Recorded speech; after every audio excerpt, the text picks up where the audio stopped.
Faz-me ouvir a tua benignidade pela manhã, pois em ti confio. Faz-me saber o caminho que devo seguir, porque a ti levanto a minha alma. Salmo 143, verso 8. Muito bom dia para você, que Deus te abençoe nessa manhã. Agradecidos estamos a Deus pela oportunidade da vida. Podemos começar mais um dia, enquanto a cidade se movimenta para o trabalho, para as atividades diárias. Nós começamos o nosso dia aqui na companhia do nosso Deus como adoradores. Queremos pedir a Deus que Ele esteja conosco no decorrer desse dia. A Bíblia fala no Salmo 143, verso 8, faz-me ouvir a tua benignidade pela manhã, pois em ti confio. Faz-me saber o caminho que devo seguir, porque a ti levanto a minha alma.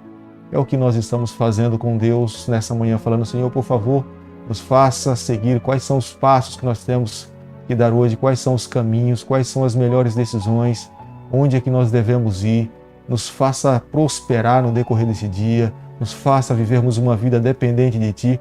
Eu tenho certeza que esse é o nosso clamor.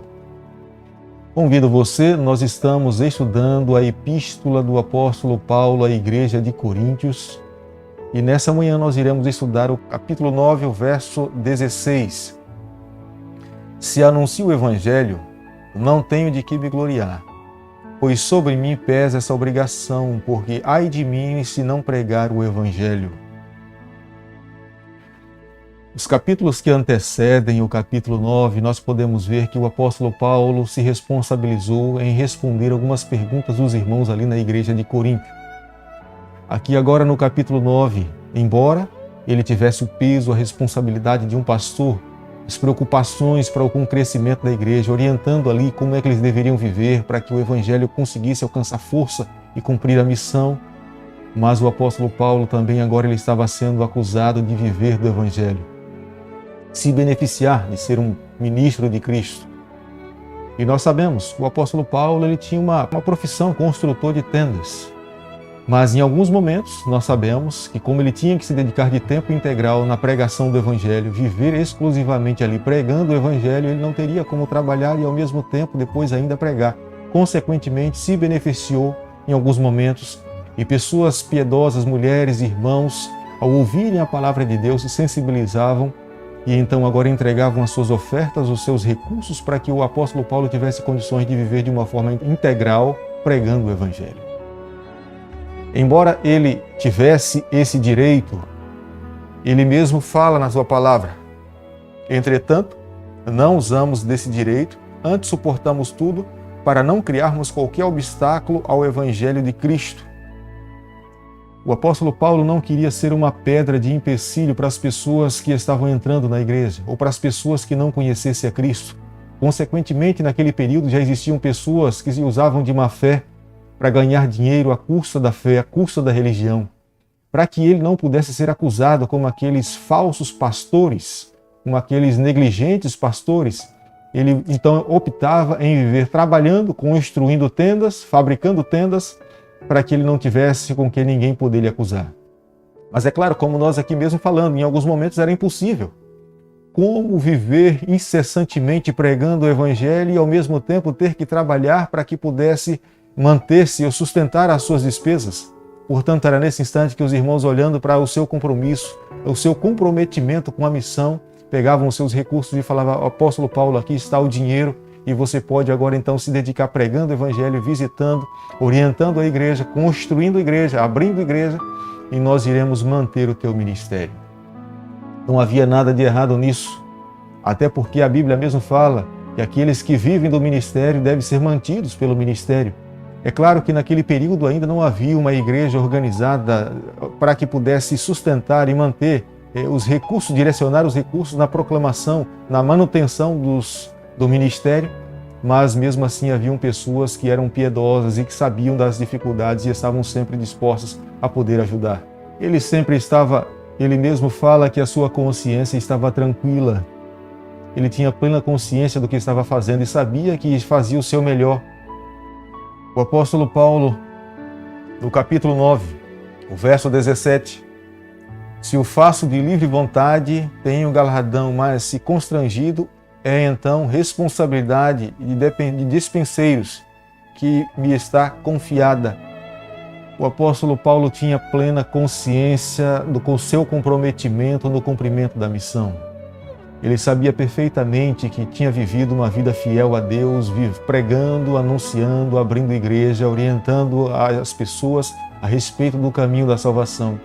Portanto, como ele sabia que no passado o ministério também tinha sido mantido dessa forma, os sacerdotes eram mantidos através das ofertas que eram entregues a ele. Parte então dos sacerdotes, dos recursos, ofereciam a oferta, sacrificavam, e parte eles se mantinham.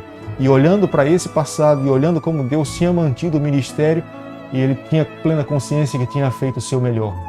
Todos os seus esforços tinham sido voltados para salvar pessoas.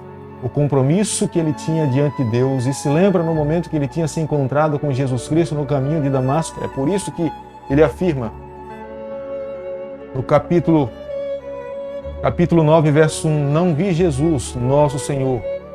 Ele estava aqui dizendo, bom, eu não fui um discípulo que fui chamado por Cristo, não estive ao lado de Jesus ali no seu ministério por 3 anos e meio, mas ele conseguiu ver Jesus. Jesus no caminho de Damasco lhe chamou, e ele então aceitou o seu chamado, e aqui ele apresenta suas credenciais. Sou um apóstolo de Jesus Cristo para os gentios, para anunciar as boas novas, e ele reconhece que há tempo e há fora de tempo, e em todo momento ele dedicou a sua vida para anunciar a salvação àqueles que estavam a perecer.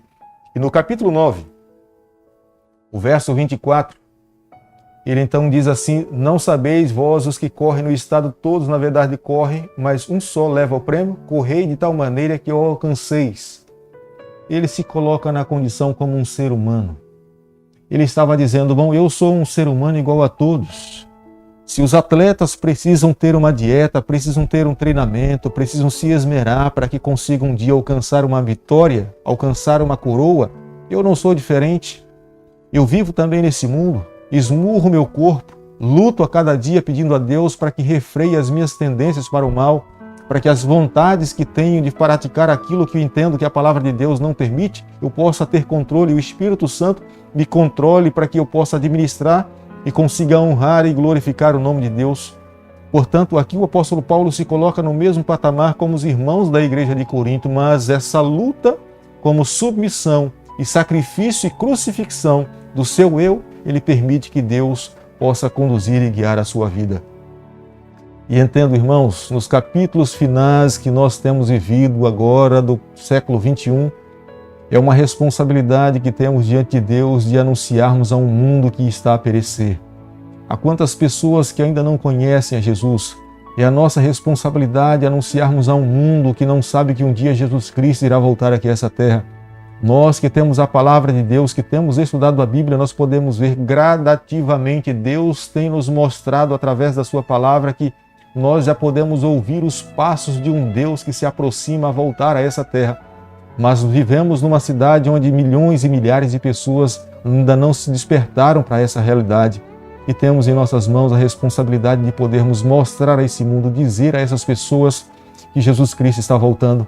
É como o apóstolo mesmo fala, é através da nossa vida, é esmurrando o nosso corpo, é pagando o preço da proclamação do Evangelho, é sacrificando a cada dia para que as pessoas possam ver em nós, não um sacrifício, mas veja um sacrifício vivo de pessoas entregues a Cristo, e a nossa vida represente a pessoa de Jesus Cristo, e consequentemente eles também sintam o desejo de poderem se entregar a Cristo e viver uma nova vida. Quero convidar você nessa manhã que nós possamos assumir tamanho compromisso. Ao olharmos para a vida desse homem, nós vemos que era um homem comprometido com Deus e com a missão. Nós possamos a cada dia viver tamanho compromisso e, consequentemente, tenho certeza que Deus irá honrar os nossos sacrifícios, os nossos esforços, e muito em breve irá voltar aqui a essa terra buscar o seu povo. Bondoso Deus e Pai, muito obrigado pelo chamado que fizesse a cada um de nós para podermos fazer parte dessa missão também. Nos toma nas tuas mãos, guia a nossa vida, abençoe a cada pessoa que está envolvida em anunciar as boas novas de salvação. É o nosso pedido e a nossa oração, e nós fazemos em nome de Jesus. Amém. Que Deus te abençoe e te guarde, que Ele faça resplandecer o seu rosto sobre você, que Ele tenha misericórdia de todos nós e nos conceda a sua paz em nome de Jesus. Amém.